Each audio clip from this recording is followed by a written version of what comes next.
शिवसेना की दशहरा रैली बुधवार को हुई। 56 साल में पहली बार एक नहीं, दो दशहरा रैलियों का आयोजन शिवसेना में हुआ। एक को उद्धव ठाकरे ने संबोधित किया तो दूसरी तरफ एकनाथ शिंदे ने। शिंदे के मंच पर उद्धव ठाकरे के सगे भाई जयदेव ठाकरे, उद्धव की भाभी स्मिता ठाकरे और उनके बेटे भी पहुंचे। ठाकरे परिवार के इस टूट के कई मायने निकाले जा रहे हैं। दोनों भाषणों के भी राजनीतिक मायने तलाशी जा रहे हैं। आपको बता दें कि जल्द ही महाराष्ट्र में बीएमसी चुनाव होने वाले हैं, जहां सालों से शिवसेना का दबदबा रहा है। दशहरा रैली का बीएमसी चुनाव में क्या असर पड़ने वाला है, विश्लेषक ये जानने की कोशिश कर रहे हैं। तो चलिए आपको बताते हैं कि दोनों भाषणों के आखिर क्या मायने हैं। उद्धव और एकनाथ शिंदे दोनों ने अपने भाषण में एक दूसरे को गद्दार कहा। विश्लेषक कहते हैं कि उद्धव ने अपने भाषण से शिवसेना के मतदाताओं से भावुक अपील की है। एक बार फिर उद्धव ने ये बताने की कोशिश की कि उनकी बीमारी का फायदा उठाया गया। उन्होंने जिन लोगों पर भरोसा किया, उन लोगों ने उनके खिलाफ साजिश रची। वहीं एकनाथ शिंदे ने एक बार फिर बाला साहेब ठाकरे की विरासत पर दावा ठोका। मंच पर बाला साहेब ठाकरे के नाम की कुर्सी भी लगाई गई, जिसे शिंदे ने प्रणाम किया। विश्लेषकों का कहना है कि बाला साहेब के परिवार के लोगों को मंच पर लाकर शिंदे ने शिवसेना पर अपनी दावेदारी को और भी मजबूत करने की कोशिश की है। शिंदे लगातार कांग्रेस से गठबंधन को लेकर उद्धव ठाकरे पर हमला कर रही हैं। इसे बाला साहेब की विचारधारा से गद्दारी बताया गया। तो सवाल उठता है कि बीएमसी चुनाव पर इन भाषणों का क्या असर पड़ने वाला है। मुंबई शिवसेना का गढ़ मानी जाती है। लंबे समय से यहाँ की बृहन मुंबई महानगर पालिका यानी बीएमसी पर शिवसेना का कब्जा है। जल्द ही बीएमसी के चुनाव होने वाले हैं और ऐसे में दोनों गुटों के भाषण को चुनाव के मद्देनजर बेहद ही अहम माना जा रहा है। विश्लेषकों का कहना है कि इन रैलियों के बाद शिवसेना का वोटर और भी कंफ्यूज हो गया है।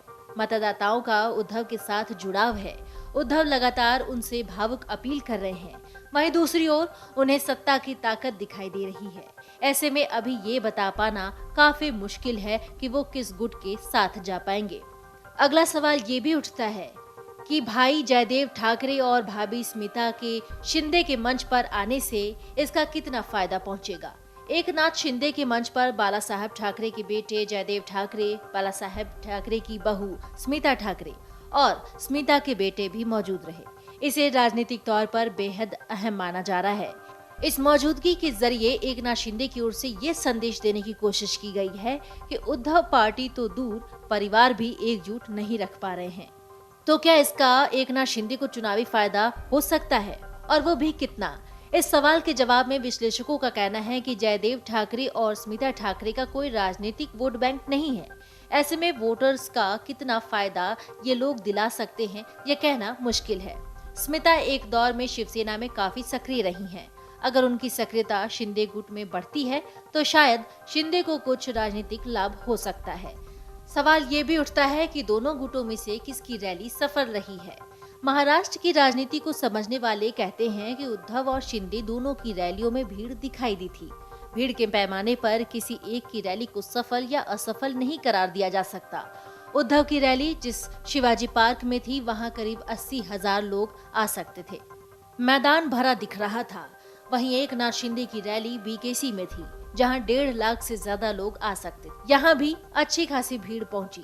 दोनों गुटों ने भीड़ जुटाने की कोशिश की थी। इसका असर उनकी रैली में आई भीड़ देखकर जाना जा सकता है।